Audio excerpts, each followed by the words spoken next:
and Research Center here at Murray State University, and welcome back to Tenet 10, episode 109. Tenet 10 is brought to you through a partnership between Murray State University, Grow West, the Technology Council of West Kentucky, KY Innovation, and local partner Sprocket Innovation in Paducah, and the Kentucky Innovation Station in Madisonville. Over the last 4 weeks, this being the fifth week, we have been looking at 5 basic steps that you can take to help make your organization a little bit safer. As we started the third year of 10 at 10, I wanted to go back to the basics to make sure that we are all doing those basic things that we need to do, that if we can address these, then we're going to reduce the risk in our organization of a cyber attack, and in particular of a successful cyber attack that does damage. Week one, we started off by talking about creating a policy. A policy isn't fun. A policy isn't what we all want to do, but that policy helps to guide us in how we move forward with security. We talked about passwords. Passwords, two-factor authentication, unique passwords. We talked about all of those pieces because that is such an important piece in today's cybersecurity landscape. We talked about user education. How do we take the human factor and use that to our advantage in the cybersecurity world? They are not the problem, but we need to make sure that we train our users on what to do and how to do that. Last week, we talked about auditing and assessments. Again, something that's not a whole lot of fun, but having an assessment, whether it's a self-assessment or bringing in a third party to do an assessment, to just see where we're at can be a great first step as we start working through to identify our gaps. And then finally, today, we're talking about implementing security technologies. So today, step 5 is about implementing security technologies. And we're going to talk about this a little bit differently than maybe you think. We talk about doing all these other 4 things before you've even installed technology. Now, let me clarify maybe. I expect most organizations have done something with technology and security. You probably already have a router. It may have some firewall rules on it. You probably, hopefully, already have antivirus software, some software on the endpoints. You're already doing some security things. What I'm suggesting with this is that you do these other 4 things before you invest hundreds of thousands of dollars on security. And just because you hear the latest security technology gizmo gadget at a conference doesn't mean that it makes sense for your organization. Maybe your organization doesn't need to protect the things in the same way that perhaps that presentation was talking about. So what I'm suggesting is that we kind of implement these security technologies with a little bit of thought in mind. So now we're ready to do that. Where do we start? Now, this is just a massive network diagram that I found online. It's just a large multi-site network. And there are technology pieces, security pieces all throughout this network. So if you're a small organization and only one location, all right, this isn't necessarily the diagram of your network, but the larger your network gets, the more complex that it can get. And the harder it is to know where to start. So let me kind of walk through this process of where to start. First of all, our goal is to protect data. The data that our organization uses is what we're trying to protect. That's really the goal. Now, you've got the systems, if you can't use your system, if you get hit with ransomware and your system's down, then that becomes an availability issue where you can't use your systems to get to your data. But most importantly, we're trying to protect our data. We're trying to protect our data when it's at rest, meaning that it's being stored on a drive.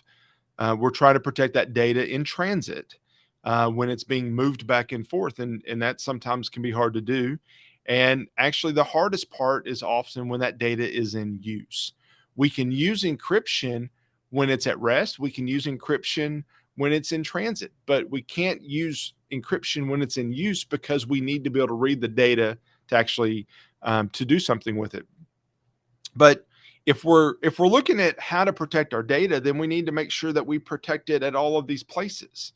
Um, how do you do that? Well, that can get complicated. And I actually came across, thanks to Wes Spencer, came across another way to look at this. Wes was the first one I saw mention it, but it's been mentioned a lot of different places, and it's a cyber defense matrix. Now, what I like about this is that two things. One, the top shows rows of different types of places that you need to protect, and the columns show the identify, protect, detect, respond, recover, the framework that NIST uses.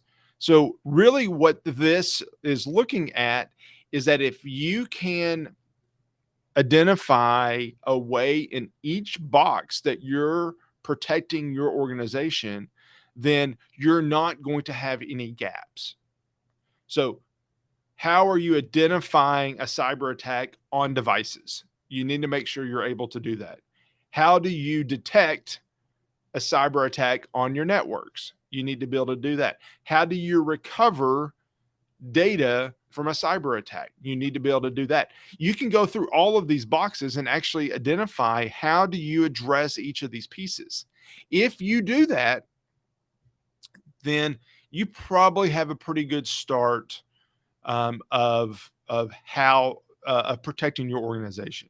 Is it going to be perfect? It may not be. You may need to do an assessment after the fact. You may need to go back and audit to a standard to make sure that you're doing it the right way. But this matrix is designed with frameworks in mind, particularly the NIST framework in mind.